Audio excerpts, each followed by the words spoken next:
Voilà, donc de retour sur la libre antenne, toujours avec le docteur Delpine pour aborder ce sujet sur la sécurité sociale. On vous oublie pas, il y aura plein de questions qu'on répondra en troisième partie, parce que j'ai vu qu'il y a énormément de questions, évidemment, sur ce sujet-là, parce que c'est vrai que les Français sont très attachés à la sécurité sociale, très très attachés. Je pense que c'est un élément fondateur de notre République actuelle, depuis la dernière guerre mondiale. Voilà. Alors on était dans les dépenses inutiles, et il y a mieux que les vaccins, les laboratoires ont inventé mieux que les vaccins, mieux que les médicaments inutiles, mieux que les médicaments beaucoup plus chers en France qu'à l'étranger, ce sont les médicaments hors liste. Qu'est-ce que c'est qu'un médicament hors liste ? C'est un médicament qui n'est en expérimentation, qui n'est donc pas admis, qui n'a pas l'autorisation de mise sur le marché, donc qui n'a pas de prix fixé. Et ce sont des médicaments expérimentaux, puisque aucune étude clinique sur les malades n'a prouvé qu'ils étaient efficaces, et on ne sait pas non plus s'ils sont dangereux ou pas. Mais le plan cancer et l'INCa, l'Institut national du cancer, impose l'utilisation et le remboursement de ces médicaments. Pour les malades, ça leur donne la possibilité d'être cobayes, même s'ils ne le savent pas. Et pour les labos, c'est l'année dernière... Oui, parce que le malade n'est pas forcément au courant non, que ce... on lui dit c'est le protocole. On lui dit pas que c'est un protocole d'essai. D'ailleurs, c'est même pas un protocole d'essai, puisque c'est un médicament à l'essai, mais sans protocole. Et oui. Et pour les labos, c'était l'année dernière 2,5 milliards d'euros. Chaque année. Ah, ça rapporte par contre. Ah, ça rapporte. Ah. C'est pour ça, l'or, vous comprenez, l'or, il fallait le chercher. C'était tout au loin dans le Colorado, dans les montagnes, il y avait des dangers, il y a les Indiens, on pouvait se casser la gueule dans un précipice. Et l'or, ça vaut 32 € le gramme. Actuellement, les thérapies ciblées, c'est ces fameux médicaments nouveaux, c'est 5 000 € le gramme, 150 fois plus. Comme disait le professeur Vernant, qui est professeur d'hématologie à l'hôpital Henri Mondor de Créteil, les médicaments du cancer atteignent un niveau de prix immoral. Et on ne peut que souscrire à sa constatation. Mais ils n'ont fait qu'augmenter. Alors, au-delà des médicaments hors liste, 2,5 milliards, on cherche à boucher le trou. Je vous dis comment le boucher le trou. On supprime cette liste, 2,5 milliards, plouf, un petit bout du trou qui est bouché. Mais il y a les dépistages. Les dépistages inutiles creusent le trou. Alors, vous avez un livre qu'il faut lire, je suis désolé, c'est encore en anglais, parce que l'omerta en France, alors en France, personne n'ose le dire, mais ce livre qui est de Gilbert Welch, qui est sur diagnostic, comment rendre les gens malades en les faisant courir après leur santé. Donc dépistez-vous, dit-on partout. Sauf que le dépistage vous rend malade. Alors le plus bel exemple, c'est le dépistage du cancer de la prostate, puisque même la Haute Autorité de Santé le déconseille. De même manière, la Preventive Task Force américaine, c'est-à-dire l'Institut américain du cancer, qui est le service chargé du dépistage, ils disent qu'il ne faut pas le faire. L'homme qui a inventé le dosage des phosphatases prostatiques a écrit lui-même que c'était une catastrophe, que son invention était une catastrophe nationale américaine. Il l'a écrit dans le New York Herald Journal il y a 3 ans. Donc tous les scientifiques savent que c'est inutile. Et il continue à être conseillé par certains urologues, et il est toujours remboursé par la sécurité sociale. Et il coûte 600 millions par an. Je rappelle que parmi les morts de Nancy, la majorité étaient des gens traités pour cancer de la prostate, qui vraisemblablement ne les auraient jamais ennuyés. Parce que le problème, c'est qu'on fait des surdiagnostics. Le cancer de la prostate est extrêmement fréquent à partir d'un certain âge. Lorsqu'on faisait les autopsies systématiques des accidentés de la route aux États-Unis dans les années 70, on avait trouvé un taux de cancer de la prostate à partir de 70 ans qui était de l'ordre de 40 ou 50%, enfin colossal. Et ces petits cancers, ils dorment et jamais ils ne bougent. Donc il y en a de temps en temps un, mais très très peu. Si vous le cherchez, comme ce diagnostic par le dosage des PSA est très efficace, vous trouvez tous ces petits cancers qui dormiraient tranquilles si on les laissait tranquilles. Et on vous traite. Et le fait de vous traiter n'étant pas anodin, puisque ça peut même tuer, on diminue finalement vos chances de vie. Et de toute manière, on vous transforme quelqu'un qui a son petit cancer, qui ne lui embête pas et qui est tranquille, en cancéreux, qui est inquiet de l'avenir. Ah oui, bien sûr, et qui se fait enlever la prostate, et qui se pisse dessus, et qui ne peut plus bander, et tout ce genre de choses qui sont quand même désagréables. Donc, ça, c'est 600 millions si on l'arrête. Et on devrait l'arrêter. Le dépistage du cancer du sein, À chaque octobre, je suis malheureux. Ah bah, alors ça, il y a de la publicité à grande échelle. C'est une publicité mensongère. Je dis bien, c'est une publicité mensongère. Et je peux le démontrer devant un tribunal. Il n'est pas vrai que le fait de se faire dépister de manière systématique le cancer du sein augmente les chances de guérir. Je ne dis pas de guérir du cancer du sein, augmente votre espérance de survie. Ce n'est pas parce que vous ferez dépister le cancer du sein que vous vivrez plus vieille. Alors, on dit d'une part que ça sauve des vies, c'est menteur, et je vous montrerai tout de suite après la courbe de survie qui montre que c'est faux. Et deuxièmement, on vous dit que ça diminue les amputations du sein. C'est un mensonge. Dans le congrès qui avait lieu des chirurgiens du sein, à Marseille, il y a 5 ou 6 ans, ils ont montré que depuis le dépistage organisé en 2004, le nombre de mastectomies est passé de 17 916 cas en 2005 à 18 627 en 2009. C'est-à-dire l'ablation du sein. L'ablation du sein, le nombre d'ablations du sein a augmenté depuis le dépistage organisé. Comme par hasard, notre ministre de la Santé n'a pas l'air de le savoir, mais bon. Et de la même manière que pour la prostate, ça s'appelle les surdiagnostics. Parce qu'on ne les traite pas pour des faux cancers, on trouve des vrais cancers, mais c'est des cancers qui dormiraient tout seuls si on n'y touchait pas. Et on transforme donc des femmes qui ont des petits cancers qui leur foutraient la paix en cancéreuses angoissées, soumises à des traitements inutiles, lourds, en particulier la radiothérapie, la mastectomie, et puis elles n'ont plus le droit d'emprunter pour avoir leur maison. Enfin, on leur fout leur vie en l'air pour rien. Et pour rien, comment est-ce que je peux l'affirmer? C'est très simple. Il y a une seule étude qui est une étude de stade 4, c'est-à-dire de plus haut niveau de preuve. C'est une étude randomisée, on a tiré au sort les malades. 28. Hein, et elle a surtout 25 ans de recul. Et ce n'est pas des rigolos sectaires qui ont fait cette étude, c'est l'université de Toronto à la demande du gouvernement canadien. Donc c'est vraiment les plus grandes sécurités en termes de réalité scientifique. Et là, vous avez 25 ans de survie avec environ 90 000 femmes tirées au sort. Donc vous avez le contrôle-arme, c'est celles qui n'ont pas eu de dépistage. Ouais. Juste au début, on a fait un dépistage pour vérifier qu'il n'y avait pas de cancer avant de rentrer dans l'étude. Mais en dehors de ça, on n'a pas fait on a simplement été voir un médecin traitant régulièrement et elle faisait une mammographie uniquement si elles avaient des signes d'inquiétude. Et puis les autres, donc qui ont été soumises au dépistage répété exactement selon les modalités françaises. Eh bien, vous avez les deux courbes de survie, celles qui ont eu le médecin traitant en bleu et celles qui ont été dépistées en rouge. Et vous voyez qu'avec 25 ans de recul, les chiffres sont vraiment les mêmes, il n'y a aucune différence. Il y a même un tout petit avantage pour celles qui ne sont pas dépistées. Alors, cette étude est complètement inconnue par l'INCa, par tout ça. Eux, ils font des agrégations, des simulations. Donc, mais là, c'est une étude randomisée, c'est-à-dire on a décidé a priori de suivre des gens qui étaient volontaires pour entrer dans les études. Donc il n'y a pas d'autre étude de ce niveau pour le cancer du sein. Et avec ce recul. Alors, pourquoi est-ce que ça n'a pas d'intérêt? Simplement parce qu'on a énormément de surdiagnostics, donc énormément de gens qu'on traite pour rien. Et de l'autre côté, le gain qu'on a avec les thérapeutiques modernes, peut-être que le dépistage était utile il y a 20 ans. Je dis bien actuellement. Avec les thérapeutiques modernes, on rattrape les cancers avancés. Donc, les petits cancers n'ont pas d'intérêt. Or, quand on traite, on a aussi des complications. Et en particulier, si on traite un cancer du sein à gauche, on irradie ce qu'il y a derrière le sein, qui est le cœur. Et le cœur a des petites artères, qui sont les coronaires. Quand on irradie des petites artères, elles ont tendance à se boucher. Alors évidemment, ça ne se voit pas tout de suite. Ça se voit quelques années plus tard, 7-8 ans après. Ah, donc ça veut dire qu'on se fait traiter d'un cancer du sein, puis après et on meurt d'un coronarite et on ne fait pas la relation.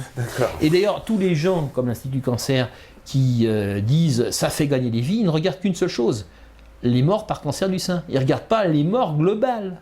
Alors ce qui est intéressant, c'est est-ce qu'on augmente l'espérance de vie d'une femme en lui faisant un dépistage systématique? Et la réponse est formellement non. Alors il y a un livre qui a été écrit par Goetsch, lui aussi, toujours le professeur de médecine, qui est Mammographie Screening, vérité et controverse. Il l'a dit il y a 15 ans.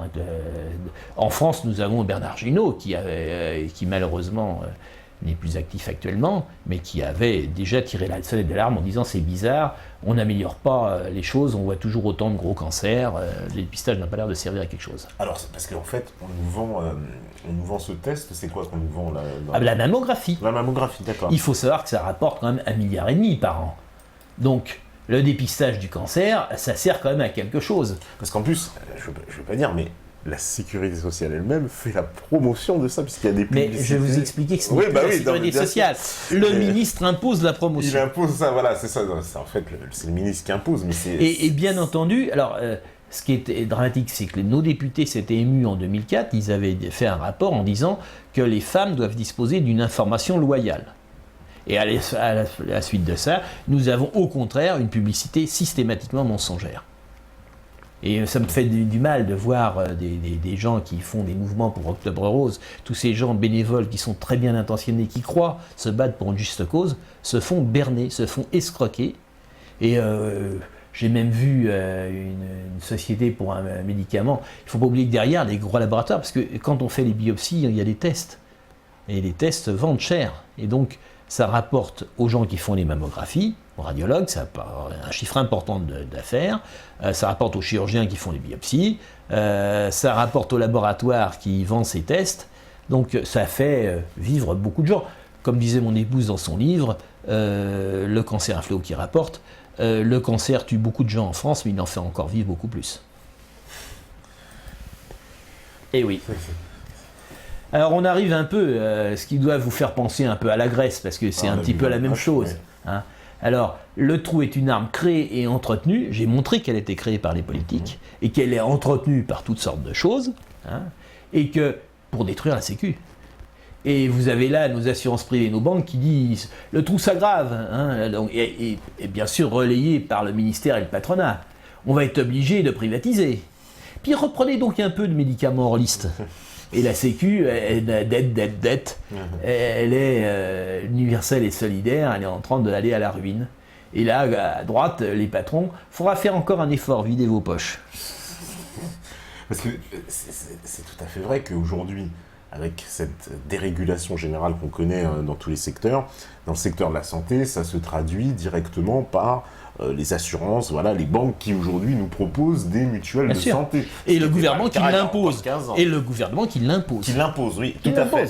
Tout à fait. Alors surtout qu'aujourd'hui, il faut bien le dire, en plus dans certaines entreprises, c'est des systèmes un peu à l'américaine. Aujourd'hui, la mutuelle est obligatoire, elle fait partie... Par le gouvernement. Ouais. Le gouvernement a imposé. Alors nous allons voir, je vous dis après, la politique du ministère de la Santé depuis au moins 10 ans. Mais ça s'est terriblement aggravé depuis 3 ans, avec Marisol Touraine. C'est vraiment... elle va très fort. Il y a 2 axes. Ça n'est pas du tout une politique de santé. C'est 1, favoriser les grands laboratoires, parce que l'industrie pharmaceutique, c'est une des industries qui rapporte à la France. C'est une industrie d'avenir, dit-on. 2, favoriser les assurances dites mutuelles. Soi-disant des mutuelles, qui sont des assurances privées cotées en bourse, mais qu'on appelle mutuelles, pour faire croire aux gens alors, c'est le scandale des mutuelles. Alors, je pense que pour imposer leur diktat, parce que c'est vraiment, les médecins ne peuvent plus se défendre. Nous sommes sous une dictature. Pour imposer leur diktat, le ministère a créé plein d'agences. Et alors la création des fonctionnements des agences sanitaires, c'est incroyable. C'est la vue 30. C'est plus de 20. Le rapport du Sénat, là-dessus, du député, pardon, de la Chambre des députés, était incapable de dire combien il y en avait. C'est pour ça que je mets un chiffre plus de 20. On ne sait pas exactement. Alors, à quoi ils servent, hein? C'est très simple. Vous avez un ami dans le besoin. J'ai été directeur du cabinet du président. Le président, il a changé. Pas de chance, je suis sans...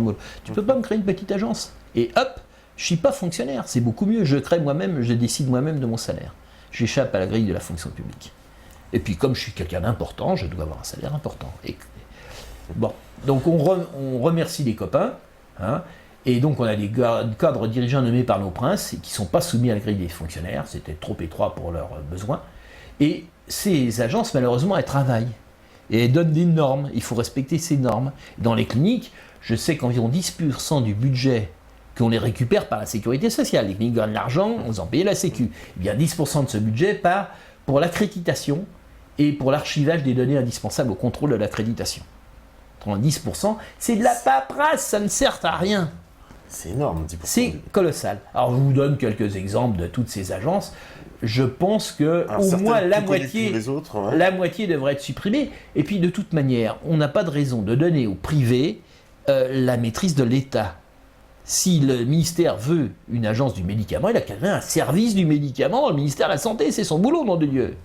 Si on externalise les choses, on la met dans les mains des grands laboratoires. C'est un peu quoi? C'est calqué sur le système américain, ça, ce principe comme ça, de faire des agences? Non, c'est nos dirigeants qui ont trouvé ça très commode, parce qu'ils ont beaucoup de gens à placer, beaucoup de copains. Et maintenant, c'est les professions, les politiques, on n'est pas... Mais c'est plus trop des convictions. Il n'y a pas vraiment de conviction, enfin, j'en vois pas beaucoup. Alors la vue 31, Bon, alors là, on voit toutes les agences. Alors, pas toutes, alors certaines très connues, comme l'AFSA ou l'Institut national oui, du mais cancer, on peut pas dire, beaucoup moins. on peut pas dire que ce soit l'Institut de veille sanitaire, peut-être. Oui. L'Institut national du cancer, il est inutile. C'est pas moi qui le dis, hein.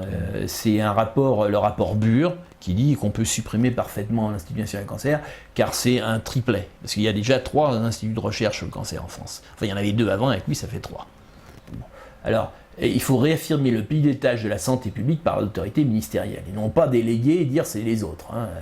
Bon, la tyrannie du ministère s'exprime de manière extrêmement sérieuse par ses agences, et donc ils servent à récompenser les amis dans le besoin, hein, et prennent des décisions majeures. Ils imposent des référentiels de traitement. C'est eux qui disent comment on doit traiter le cancer du sein, par exemple, ou comment on doit traiter l'ostéosarcome. On dit il faut le mettre dans les essais. C'est marqué en toutes lettres. Et si vous ne le faites pas, vous êtes surveillé par une autre agence, l'agence régionale de santé, qui va dans vos dossiers. Comment ça se fait que vous avez eu 10 malades et il n'y en a aucun qui est dans un essai? Je vous enlève votre accréditation. Et ça, c'est interdiction d'exercer une activité médicale, en dehors de tout contrôle. Ils donnent les règles eux-mêmes et ils sont jugés partis. Et il n'y a pas de voie de recours. Oui, voilà, il n'y a aucun recours pour. Par exemple, vous n'êtes pas d'accord, vous ne pouvez rien faire, vous pouvez pas vous retourner contre personne. Non. C'est incroyable. C'est absolument incroyable. Alors, bien entendu, quand on est opaque et autoritaire, il y a rapidement la corruption qui vient. Ça, dans l'histoire du monde, c'est toujours comme ça. Tous les régimes autoritaires s'écroulent par la corruption. Hein, on a eu l'exemple de Ben Ali en Tunisie, on a eu l'exemple de Franco en Espagne, je veux dire, partout. Et c'est logique. Quand vous imposez une autorisation, une accréditation, l'accréditation, c'est l'autorisation d'exercer, par exemple, le traitement du cancer. Il faut être accrédité pour ça. Vos diplômes, on s'en fout. Les diplômes, c'est républicain, ça, c'est le mérite. C'est-à-dire que vous, par exemple, en tant que cancérologue, il faut que vous ayez une accréditation pour pouvoir donner certains traitements. Pour cancérologue, c'est pas le médecin, mais le médecin ne peut pas travailler comme cancérologue tout seul. Il est obligé d'aller dans un établissement. Ouais. Et c'est l'établissement qui a l'accréditation, et à qui on supprime l'accréditation. Donc moi qui étais cancérologue, chirurgien orthopédiste, qui suis celui qui a eu la plus grosse expérience personnelle des sarcomes osseux, j'en ai traité des sarcomes osseux plus de 1000, enfin osseux non, des sarcomes osseux 650 à 700, des sarcomes des parties molles à peu près autant, donc ce qui fait que j'ai une expérience de sarcome des membres supérieure largement à 1000. Eh bien, je pouvais être interdit d'exercer, enfin, plus exactement, l'ARS, vous voyez que je ne mettais pas dans les essais, car j'ai déjà démontré que les essais nuisent aux malades, dans mon domaine, hein, attention, je ne dis pas les essais en général, mais dans les sarcoses, dans des maladies qu'on sait guérir à 90%, les essais nuisent aux malades, ils ont moins 25% de chances de guérir en général. C'est une étude qui est indiscutable et qui n'a pas été démentie. Eh bien, moi qui n'y étais pas, on pouvait interdire à mon établissement de traiter le cancer. Et donc l'établissement me virait, puisque c'est un établissement privé, il ne va pas me garder un gars qui lui fait sauter son autorisation de traiter le cancer. C'est pour ça que je parle que c'est vraiment la tyrannie. Nous sommes en tyrannie. Ma femme avait un service qui marchait très bien, on avait des excellents taux de survie, aucune plainte en 30 ans, mais on disait que les essais n'étaient peut-être pas toujours le meilleur. On lui a fermé son service pour cette seule raison, parce qu'elle disait que les essais ne sont pas les meilleurs. Et l'assistance publique a dit clairement, nous voulons favoriser les essais thérapeutiques. Alors il faut savoir que l'avantage des essais thérapeutiques, ça rapporte énormément d'argent. Alors je viens de trouver un exemple que je ne vous ai pas mis là, mais ça m'a quand même beaucoup frappé. C'est l'Europe, la Commission européenne qui se glorifie de permettre un essai sur la sarcome des Ewing, qui est une maladie rarissime. Hein. Et pour cet essai, il donne 6 millions d'euros. Et ces 6 millions chaque État va rajouter de l'argent en plus pour sa société nationale. C'est un essai qui au maximum aura 1000 malades. Donc pour chaque malade, on donne 8000 euros. C'est colossal. Ça rapporte beaucoup plus que de traiter les gens. Alors, de toute manière, autoritarisme et opacité égale corruption. Alors, on a eu un exemple, c'est l'exemple de Cahuzac. Cahuzac était le directeur du cabinet des vins. Vous savez, les vins, qui est maintenant un rôle fondamental, puisqu'il est à la tête de l'agence régionale de santé de la région parisienne. Donc c'est un rôle fondamental. Eh bien, à l'époque du ministère, où les vins étaient ministres, il fallait une autorisation pour avoir le droit d'avoir un scanner. Et je sais les sources sud, et ça a d'ailleurs été rappelé dans le Canard enchaîné, c'est le patron d'une boîte de scanners qui disait très bien qu'il fallait donner de l'argent. Et j'ai un radiologue, dont je tairai le nom, qui voulait un scanner, qui avait les moyens de se payer un scanner, avec ses associés, pas tout seul, bien sûr. Et simplement, il n'a pas voulu donner les 50 millions de francs anciens en liquide qu'on lui demandait. Oui, et donc, il n'a pas eu son autorisation. À payer, en général... C'était au directeur de cabinet, très précisément, M. Cahuzac. D'accord. On ne savait pas ce qu'il en faisait. Est-ce que c'était M. Evin qui le faisait? Je n'en sais rien. Donc corruption après jusqu'au plus haut niveau de l'État, j'ai envie de dire. Ben oui, ça me paraît assez évident.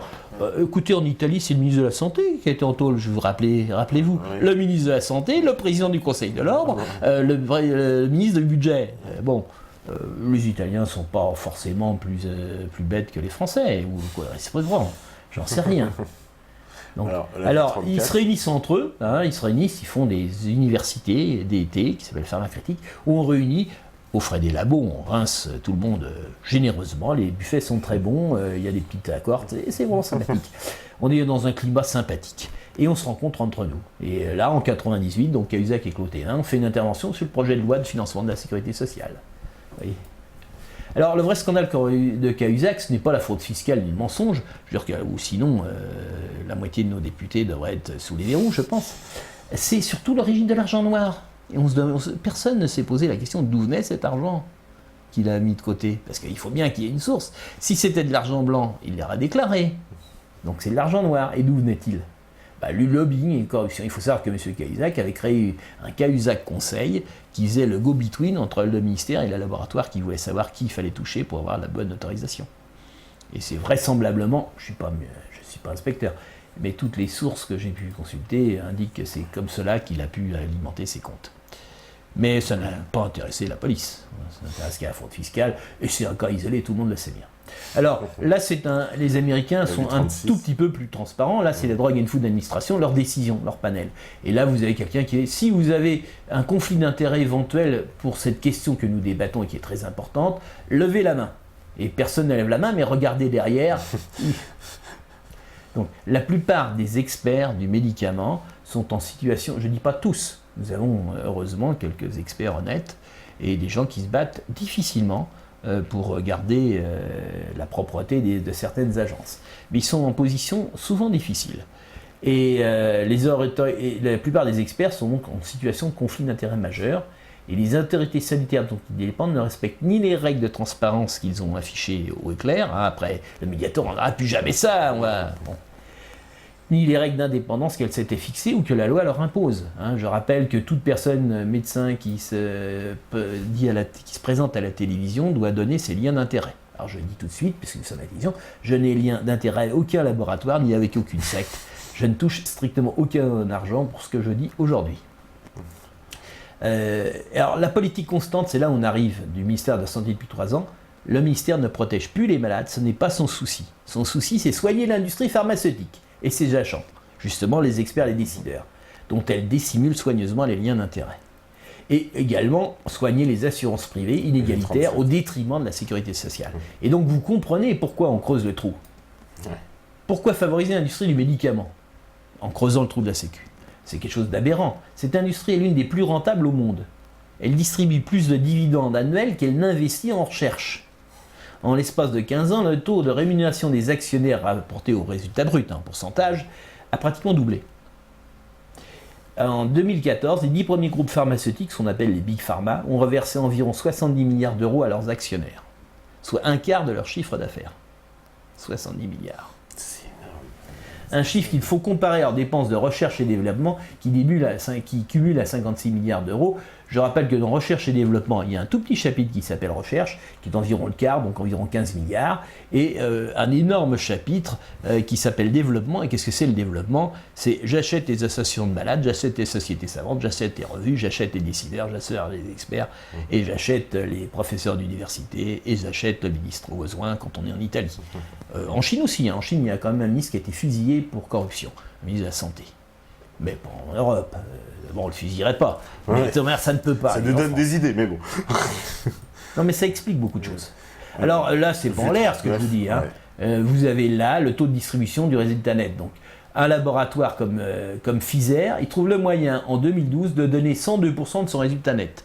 C'est-à-dire qu'il a du bénéfice, il donne plus que son bénéfice aux actionnaires. Glaxo aussi, 97% du résultat net a été distribué aux actionnaires. Donc vous voyez, la moyenne c'est quand même 50%. Hein, alors Merck c'était vraiment mal, mais il faut dire qu'à cette époque, Merck c'était dans le conflit, il devait payer de lourdes pénalités pour le Vioxx, qui a quand même fait ses 30 000 victimes, donc il n'était pas en état de payer beaucoup.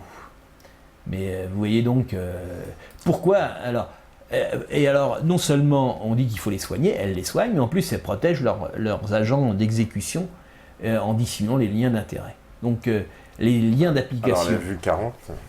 Donc effectivement. Alors, MST, il faut préciser. Marisol Touraine, notre ministre actuelle de la Santé. J'ai mis ses initiales car son nom est un peu long pour une diapositive.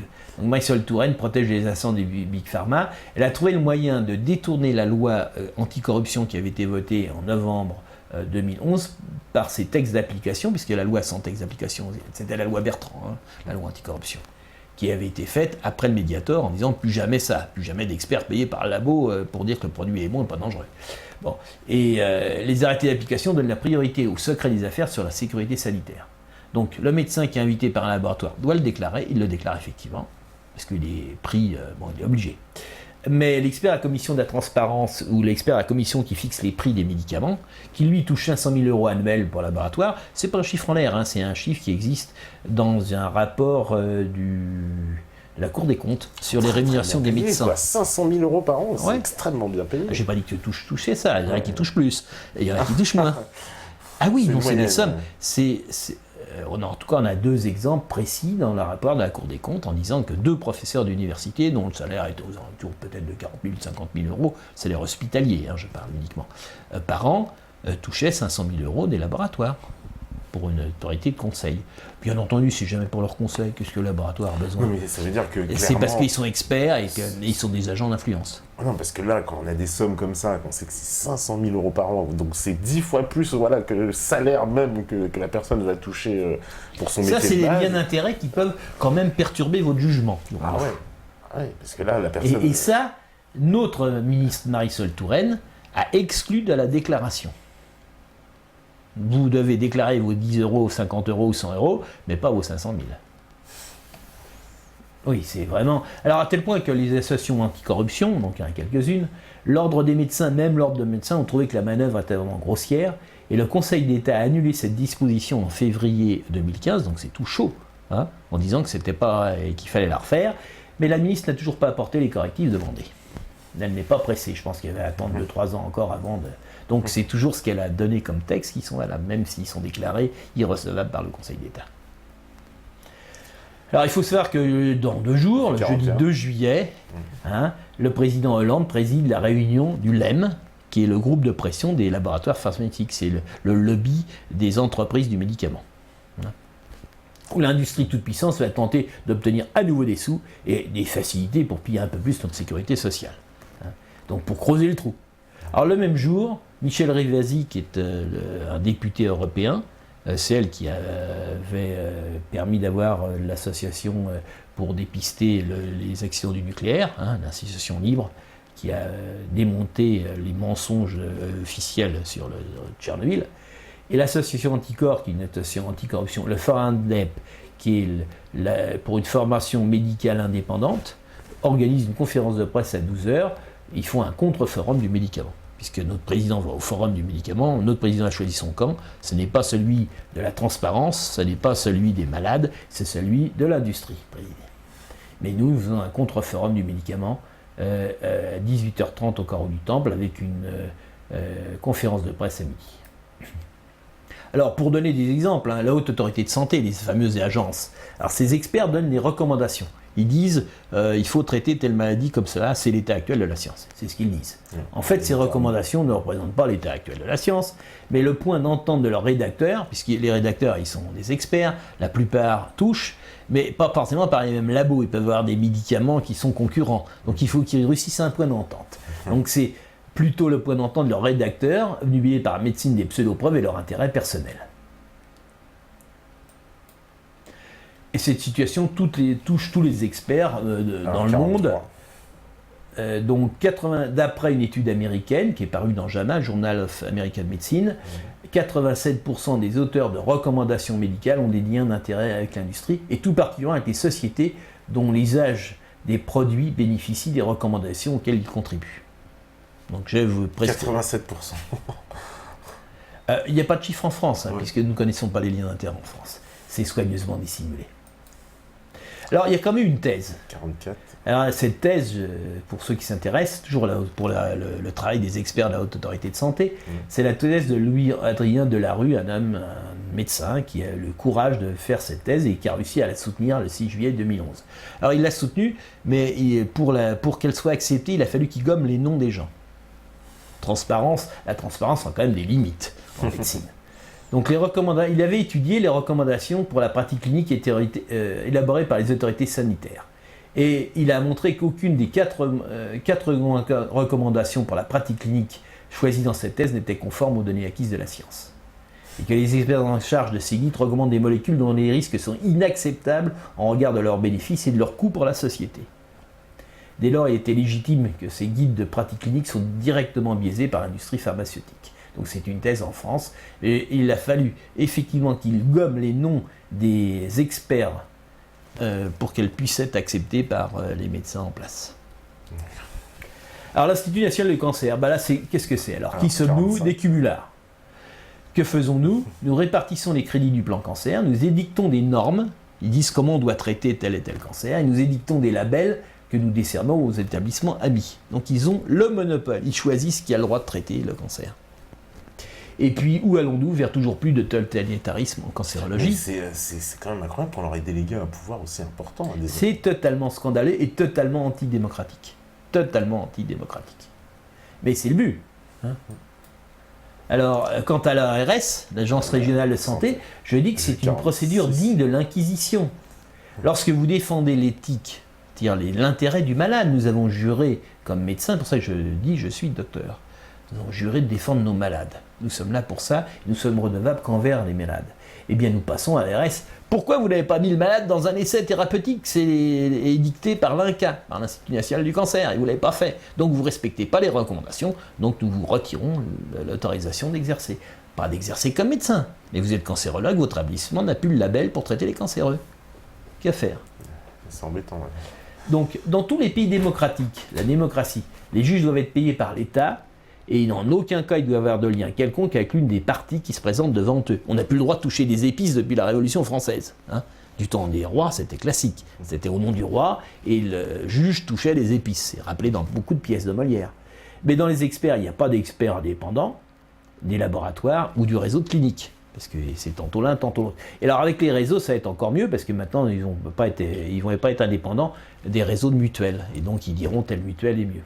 Alors, quant aux médecins qui résistent, on a beaucoup de chance quand même. On n'est plus brûlé en place de grève quand on est hérétique. À une époque, on était brûlé. Si la Sorbonne disait que vous aviez tort, vous étiez brûlé en place de grève. Alors, c'est plus de mode, mais on nous enlève le droit d'exercer la spécialité pour laquelle nous avons les diplômes et les compétences. On se fout de vos diplômes, on se fout de vos compétences. Vous n'êtes plus accrédité. Passez. Vous pouvez être pris par personne. L'exemple, effectivement, du service de mon épouse, donc 9 petits lits sur le trottoir, est tout à fait là pour le rappeler. Elle était symbole, il fallait tuer le symbole. Si on ne lui va, on est viré. Mais elle n'est pas le seul. La seule différence, c'est qu'elle le dit. Et le choix des malades est supprimé des malades. En droit français, théoriquement, le malade peut choisir son médecin et son traitement.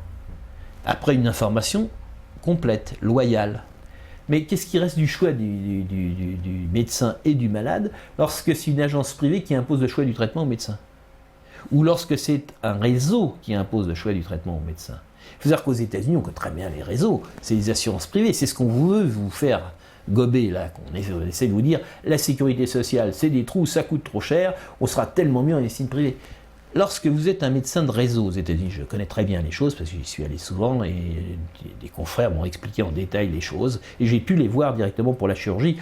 Un chirurgien qui me demandait conseil, qui était un grand chirurgien, il disait tel malade avait un cancer qu'on appelle chondrosarcome du bassin, j'ai pu le traiter il y a 6 ans parce qu'il était dans telle entreprise qui était adhérée à tel réseau et qui avait les meilleurs hôpitaux. Malheureusement, depuis, il a été licencié dans une petite entreprise et il ne peut plus aller que dans l'hôpital de la communauté. Et là, je ne peux pas le traiter parce qu'il n'y a pas les moyens, je le tue si je le perds. C'est ça les réseaux. Alors, quand vous rentrez dans un réseau, un médecin qui n'est pas connu, il est sûr d'avoir des clients. Puisque c'est l'assurance qui va dire, si vous voulez être remboursé, allez voir tel docteur. Donc pour le médecin qui s'installe, c'est fantastique, il y a une clientèle captive, à coup sûr. Mais l'autre côté qu'on ne dit jamais, c'est que le médecin ne peut pas choisir le traitement. Il doit choisir le traitement parce qu'il est accepté par l'assurance. Et l'assurance dit, cette molécule est très bien et vous devez la donner. Et surtout pas celle-là qui vaut 3 fois plus cher. Je ne dis pas qu'il vaut 3 fois plus cher, mais nous savons que c'est parce qu'elle coûte 3 fois plus cher qu'il ne faut pas la donner. Et puis vous n'avez pas le droit de parler de traitement parce que celui-là coûte 10 fois plus cher. Donc, et si le médecin ne fait pas, il est viré du réseau. Donc être traité par un réseau, c'est très dangereux. Et en tout cas, c'est complètement l'opposé du libre choix de la thérapeutique dans l'intérêt du malade. Il faudrait redonner aux médecins la liberté. La liberté, voilà, libéraliser vraiment la profession. Alors, donc je dis, le ministère a soigné les laboratoires pharmaceutiques, et les deuxièmes qui sont soignés par le ministère, ce sont les assurances. Donc il fallait créer un marché aux assurances complémentaires. Et pour créer le marché des assurances complémentaires, que la sécurité sociale marchait très bien. Jusqu'en l'an 2000, je vous rappelle que le trou était minime. Donc qu'est-ce qu'il fallait ? On a fait croître le reste à charge des malades. Donc on a déremboursé. C'est une volonté politique. Chirac était subventionné par AXA, enfin était subventionné moralement, il était très proche d'AXA, du plus grand assureur français, et tous les assureurs salivent depuis toujours devant le budget de la sécurité sociale. On leur a ôté le pain de la bouche, ils ne l'ont pas oublié depuis 50 ans. Et ils veulent récupérer. Et donc la santé les intéresse, hein, c'est clair. Et donc il fallait dégoûter les gens de la sécurité sociale. Donc on a fait augmenter progressivement ce qui restait à payer aux malades. Alors moi j'ai vu ça en déremboursant la prise en charge des chambres particulières. Je faisais de très grosses interventions. Jadis, quand la sécurité sociale était libre, les très grosses interventions, ils avaient le droit à une chambre seule payée par la sécurité sociale. Je devais faire un certificat, je devais justifier, mais c'était payé. Et puis brutalement, la sécurité sociale dit pas question. Maintenant, vous pouvez prendre une complémentaire qui vous remboursera la chambre seule. C'est un des grands arguments pour les complémentaires. C'est comme ça qu'ils ont commencé à rentrer. Et puis en plus, on a diminué le taux de remboursement des médicaments. Hein, vous prenez ce médicament, oh, c'est un vieux médicament, pas intéressant, on le rembourse qu'à 30%. Pas d'études. Hein. Mais vous avez bien une complémentaire qui vous rajoutera. Et puis après, on a bloqué depuis 30 ans les honoraires des chirurgiens. On a bloqué leurs honoraires. Imaginez un peu ce que... Moi, j'ai commencé en 82, le cas, c'était la lettre du chirurgien, la lettre titre du chirurgien, était remboursée par la sécurité sociale 12 francs 50 à cette époque. Actuellement, le cas est remboursé aux alentours de 2 euros. Donc de 13,50, 13,60. C'est-à-dire qu'en 30 ans, il a été augmenté d'un douzième, enfin de 7% en 30 ans. En ces 30 ans, la vie a quadruplé. Donc la perte du cash de la lettre clé des chirurgiens est considérable. Les chirurgiens étant des êtres indépendants en général, s'en fichaient, ils ont dit bah, tant pis, je demanderai un supplément aux malades, puisque c'est une fois, c'est pas comme les médecins, c'est tout le temps. Là c'est une fois, ils peuvent faire un effort pour une fois, ils n'ont pas vu malice. Mais par contre, les entreprises d'assurance, elles, voyaient l'intérêt, parce que ça poussait les gens à prendre une complémentaire santé. Donc le fait de dérembourser, c'est pour pousser les gens vers les complémentaires santé. D'accord, c'est pour ça qu'il y a un remboursement, et c'est pareil, les franchises médicales qu'elle avait inventées. Bien entendu, tout ça c'est pour pousser vers les complémentaires santé. Et même pour les maladies prises en charge à 100%, là je vous donne l'exemple, on vous dit attention, que si vous avez le cancer du sein, ou un cancer, il y a le reste à charge qui sont des maladies prises à 100%, mais on ne vous rembourse pas totalement les ambulances, on ne vous rembourse pas la perruque. Et donc, vous payez, là, vous donnez 5 € chaque mois et vous serez pris en charge si vous avez un cancer. À 100%, on vous remboursera le reste à charge. Donc, c'est juteux. Donc, il faut dérembourser pour justifier, y compris dans les maladies à 100%. Vous voyez. Et on a perverti le nom de mutuelle. Parce que ouais, l'assurance, les gens se méfient. Ça bien que les assurances, ils font du bénéfice. Mais une mutuelle, c'est gentil. Une mutuelle, on met tout ensemble. Mutuelle, on a c'est l'impression que entre tout nous, le c'est monde ensemble, solidaire. solidaire, voilà, on se Ouais. tient tous la main. Et malheureusement, on a autorisé les assurances privées à but lucratif et cotées en bourse à se prétendre mutuelles. Ils s'appellent mutuelles. Vous avez que des mutuelles santé, vous n'avez pas d'assurance santé. C'est des mutuelles santé, tout. Et les plus grands, et actuellement, les mutuelles sont complètement en perte de vitesse, c'est les assurances qui prennent tout. La finance, bien entendu, la force de la finance est colossale. Et le fait de faire des réseaux augmente la force des assurances privées à but lucratif contre les mutuelles, qui sont beaucoup plus petites en moyenne et qui n'auront pas les moyens de gagner. Qui n'ont pas les moyens financiers pour se payer les publicités que vous avez sans arrêt à la télé. Alors, les publicités que vous avez sans arrêt à la télé, c'est vous qui les payez dans vos mutuelles, bien sûr. Hein. Rassurez-vous. Alors, donc, en donnant aux assurances privées le droit de s'appeler mutuelle, c'est vraiment un scandale, puisqu'elles servent des dividendes à leurs actionnaires, et beaucoup, et elles appliquent surtout une logique assurantielle. La différence entre la sécurité sociale et une assurance, c'est que la sécurité sociale ne vous demande pas qui vous êtes, quel âge vous avez, si vous êtes de sexe masculin, féminin. Les femmes, de temps en temps, ça tombe enceinte, alors il faut les soigner, hein, ou d'autres choses, même si ce n'est pas une maladie. Et donc eux, ils appliquent une logique assurantielle. Donc ils ont tous les éléments en leur possession, et avec ça, ils vont vous faire un tarif aux petits oignons pour vous. Donc si vous êtes vieux, seul, alcoolique, eh bien vous paierez beaucoup plus cher que si vous avez 20 ans sans antécédents connus. Et donc on autorise les soi-disant mutuelles à faire des tarifs en fonction du risque, ce qui est complètement l'opposé de la sécurité sociale. C'est l'antithèse un peu. C'est exactement, très précisément pour cela que la sécurité sociale avait été créée, pour éviter cette logique assurantielle. Et on revient actuellement, et nos gouvernements dits socialistes s'échinent à nous remettre dans l'assurance et non plus dans la sécurité sociale. Et on permet en plus à ces soi-disant mutuelles qui sont des assurances, le remboursement en fonction du fournisseur de prestations. C'est exactement comme aux États-Unis. L'intérêt, c'est que grâce à ça, ils vont pouvoir peser sur les fournisseurs en demandant moins cher. Donc vous aurez des lunettes moins chères parce que le fournisseur donnera des lunettes moins chères. En donnant des lunettes moins chères, ça va pas forcément. C'est-à-dire que les mutuelles maintenant, c'est comme aux États-unis, elles vont nous forcer à aller là, à voir tel médecin. Le ministre Marisol Touraine a autorisé, il y a 2 ans, ou il y a 1 an, pardon, les réseaux à moduler leurs tarifs, ce qui était strictement interdit. Même les mutuelles, ils n'avaient pas le droit de moduler leurs tarifs en fonction des fournisseurs. Et maintenant, ils peuvent. C'est pour permettre ce qu'on appelle, en termes économiques, l'intégration verticale. Je domine le fournisseur, exactement ce que font les supermarchés avec les agriculteurs. C'est le même problème. Ils le font avec les médecins et avec tout. Ils achèteront aussi les cliniques. Comme ça, ils pourront l'intégrer. Donc, vous serez obligé d'aller dans la clinique. Ils auront toute la chaîne, quoi. Ouais. C'est là. Donc, c'est pour ça, opacité, connivence, lien d'intérêt. C'est ce qu'on vous prépare. C'est ce qu'on a commencé. Et alors, comme ça ne suffit pas, vous chantez, eh bien, on met toute la puissance de l'État au service exclusif du privé. Donc l'assurance complémentaire obligatoire pour tous, elle est présentée comme un progrès social, alors qu'en fait, c'est un impôt obligatoire, inégalitaire et considérable. Je dis que c'est considérable, puisque les mutuelles pour des gens à la retraite, c'est 100 à 200 euros par mois. Ouais. C'est considérable. C'est énorme. Et c'est obligatoire. Donc c'est un impôt. Alors, et sur les 100 à 200 euros qu'on donne, il y a à peine 120 euros qui reviennent aux malades en prestation. 80 euros disparaissent. Alors dans ces 80 euros qui disparaissent, il y en a déjà 40 qui vont directement dans les caisses de l'État. Parce que la sécurité sociale ne paie pas de taxes à l'État, tandis que les mutuelles payent par diverses taxes environ 20%. Donc quand vous donnez 100 euros à une mutuelle, il y a 20% qui vont directement dans les caisses de l'État. Donc c'est le nouvel impôt caché de Hollande. Ah oui, ça c'est quelque chose qui n'est pas très très su. Non, les gens l'ignorent. Ouais. C'est affolant, mais c'est la réalité. Donc et de toute manière, la sécurité sociale, je vous rappelle, vit avec 3% des flux financiers qui passent. Les mutuelles, c'est 60%. Alors vous me direz comment ça se fait que les mutuelles, les vraies mutuelles, celles qui n'ont pas le droit de faire de bénéfices, ne distribuent que 60%, alors que les assurances distribuent 60%. Alors, ils font pas de bénéfices. Et bien, pour 2 raisons. D'une part, les mutuelles, historiquement, ont des frais de gestion plus élevés que les assurances, parce qu'ils sont philosophiquement plus proches de leurs employés. Ils ne veulent pas réduire leurs employés brutalement. Ils ont un esprit solidaire qui reste de jadis. Et deuxièmement, elles sont obligées de faire des réserves. La loi les oblige à faire des réserves. Et ces réserves, l'État commence à s'y intéresser, parce qu'il y a à peu près 40 milliards de réserves dans les mutuelles. La loi les oblige à faire des réserves, mais qu'est-ce qu'elles deviennent? Mais en tout cas, ces réserves ne sont pas redonnées aux malades.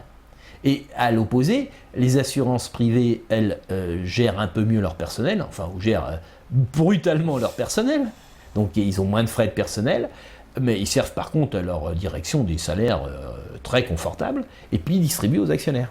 C'est pour ça que vous passez soit en dividende pour les actionnaires, soit en réserve pour les mutuelles. Mais de toute manière, quand vous donnez 100 balles, vous ne leur retrouvez que 60. Et l'État en récupère 20 au passage. Alors, il y a plus de 10 ans, vous avez promis la démocratie sanitaire.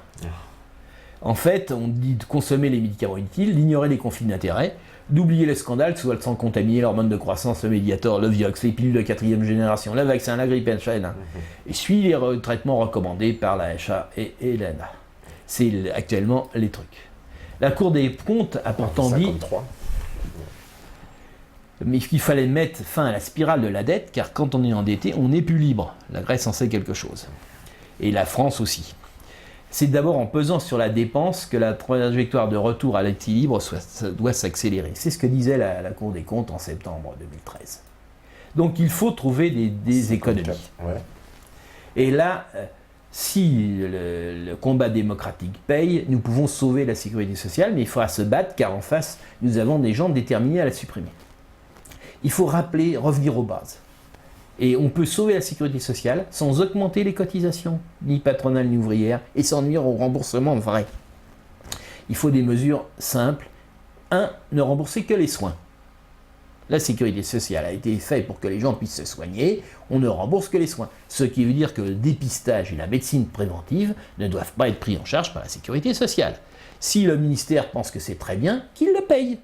Mais ce n'est pas à la sécurité sociale, au salaire différé, de payer la prévention qui, très très souvent, est totalement inutile. Quand elle n'est pas nuisible, je vous l'ai rappelé, pour le cancer de la prostate. Il faut publier les conflits d'intérêts, les rendre transparents tels que la loi le prévoyait et tels que les arrêtés de la ministre Marisol Touraine a évité qu'ils le soient. Donc il faut publier immédiatement les conflits d'intérêts. Mais la solution, ce n'est pas de les publier, s'ils existent, c'est les supprimer. Donc il faut choisir son camp quand on est expert. On est soit expert pour la défense des malades, soit conseiller des laboratoires, mais on ne doit pas avoir le droit de faire les deux. C'est l'un ou c'est l'autre. De la même manière qu'un juge n'a pas le droit d'être juge et partie et qu'un flic n'a pas le droit d'enseigner les truands. Il ne faut plus rembourser les médicaments inutiles. Et Debré et Venn nous ont dit lesquels. Et tout le monde est d'accord, tout le monde sait scientifiquement que c'est vrai ce qu'ils ont dit. Alors pourquoi on les rembourse? 10 milliards, hein. Supprimer la plupart des agences sanitaires. Les fonctions des agences sanitaires doivent être reprises en main par le ministère et le personnel réembauché au tarif de la grille des fonctionnaires. S'ils ne veulent pas être fonctionnaires, qu'ils trouvent que les salaires sont trop minables, qu'ils aillent dans le privé, mais qu'ils ne soient pas privé-public. Oui, parce que là, ils jouent sur les deux tableaux. Ils jouent sur les deux tableaux, ils touchent d'énormes salaires du privé que parce qu'ils ont un pouvoir dans le public. Ils ont le pouvoir d'imposer cette tyrannie antisanitaire. J'ai mis bien antisanitaire. Il faut supprimer le remboursement des médicaments en liste. Car effectivement, ces médicaments dont on ne connaît pas l'efficacité ni la tolérance, non, ils sont. J'ai pas dit qu'il fallait les supprimer ces médicaments, mais ils n'ont aucune raison de rembourser. Quand ils auront fait la preuve de leur efficacité et de leur tolérance, on pourra peut-être les rembourser. Il faut aligner le prix des médicaments que l'on rembourse sur le moins cher européen. Le LEM, le groupe de pression des laboratoires, a obtenu qu'on ne doit en aucun cas faire ça, mais au minimum sur la moyenne du prix européen. Qu'on doit en aucun cas faire ça, ouais. Ils sont tranquilles. Ouais. Ben oui, c'est eux qui sont au ministère. Le ministère est gouvernement. Il faut limiter la médicalisation de marketing à outrance, c'est-à-dire la télé ne doit pas tout le temps rappeler les problèmes de santé. Je connais des postes de télé qui passent 2 heures par jour à parler de la santé. C'est très mauvais. On crée des maladies, c'est le docteur Knock, c'est pas nouveau. Et puis enfin, créer une vraie mutuelle gérée par la sécurité sociale. Cette mutuelle ne coûtera que 3% au lieu de 60%. Hein? Et pour prendre en charge les lunettes, parce que si on fait des économies, on peut prendre en charge les lunettes, les dents, les appareils auditifs, à des tarifs conventionnés. Ce qui correspond quand même aux besoins de la population. Alors, je détaille les mesures, ne rembourser que les soins. 8,55, ouais. Hein? Donc, les soins, c'est les maladies avérées, telles que ça avait été décrit dans les buts de la sécurité sociale du Conseil de la résistance de 1945. Et pas la prévention. Donc, dépister le sein, la prostate, la maladie d'Alzheimer, l'angor, ça ne sert à rien, le dépistage. Les soins servent à quelque chose, le dépistage, presque toujours, ne sert à rien. Alors, c'est maladie par maladie, je peux l'expliquer. Je vous l'ai explicité pour le sein et la prostate. Là-dessus, je peux dire, ne servent à rien. Mais ce que j'ai pu lire sur le reste, c'est la même chose. Dès que vous avez des experts indépendants, des gens qui dépistent. Et le sida, c'est aussi... Le sida, je ne sais pas. Je ne suis pas compétent. Je suis désolé, je ne suis pas compétent. Bon, il faut supprimer les risques imaginaires ou incertains, les fausses maladies, parce que les laboratoires sont formidables pour créer les fausses maladies, en particulier en maladies psychiatriques. Hein, on invente les maladies tous les 2 ans, plus également dès qu'on a un nouveau médicament qu'on cherche à vendre.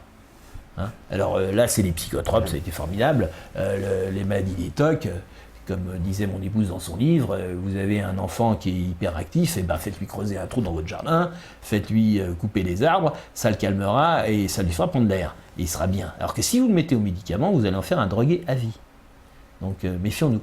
De la même manière, c'est pas souvent dit, mais nous savons que les psychotropes, les antidépresseurs qui sont tellement donnés, peuvent favoriser le passage à l'acte, c'est-à-dire le suicide. Vous avez envie de suicider, vous êtes complètement déprimé. Mais quand vous êtes tellement déprimé, vous ne pouvez pas bouger de votre siège, vous ne pouvez pas aller à la fenêtre. Donc vous ne vous suicidez pas parce que vous n'êtes pas capable d'y aller. Certains psychotropes donnent le tonus, vous permettent d'ouvrir la fenêtre et de sauter. Ça a été prouvé aux États-Unis, il y a des firmes qui ont été condamnées parce qu'ils n'avaient pas donné l'information, comme quoi ça levait l'inhibition, ça permettait de récupérer sa kinésie avant que ça agisse sur la dépression. D'accord. La plupart des tueries qui ont été faites aux États-Unis sont des gens qui étaient sous psychotropes. Chaque fois qu'on étudie un peu, qu'on gratte un peu, c'est en général occulté par les médias parce que les labos sont là pour cacher l'information, mais la plupart sont sous psychotropes. Je vous rappelle que le dernier assassinat en masse de 130 personnes était fait par un pilote qui était sous psychotrope. Là aussi, ça n'a pas été beaucoup dit que les psychotropes pouvaient favoriser le passage à l'acte. Parce qu'en plus aussi dans les prisons, il semble qu'on utilise beaucoup de psychotropes. Oui, bien sûr, bien sûr. Ouais. Ça fait passer à l'acte. Bon alors, si on rembourse que les soins, on gagne 5 milliards.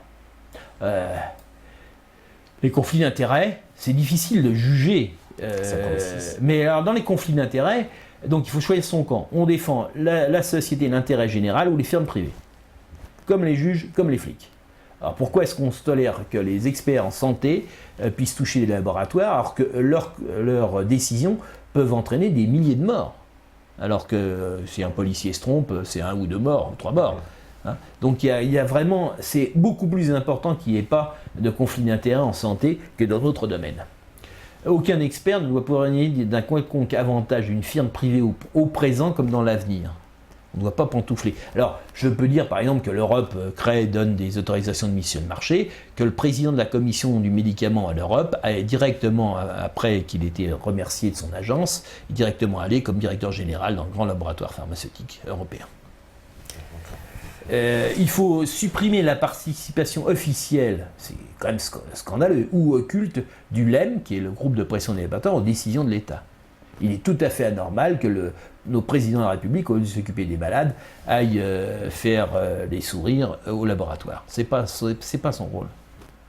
Et l'économie attendue par la décision, ce serait un 5 milliards très difficile de mesurer maintenant. On le saurait seulement quand on l'aura fait.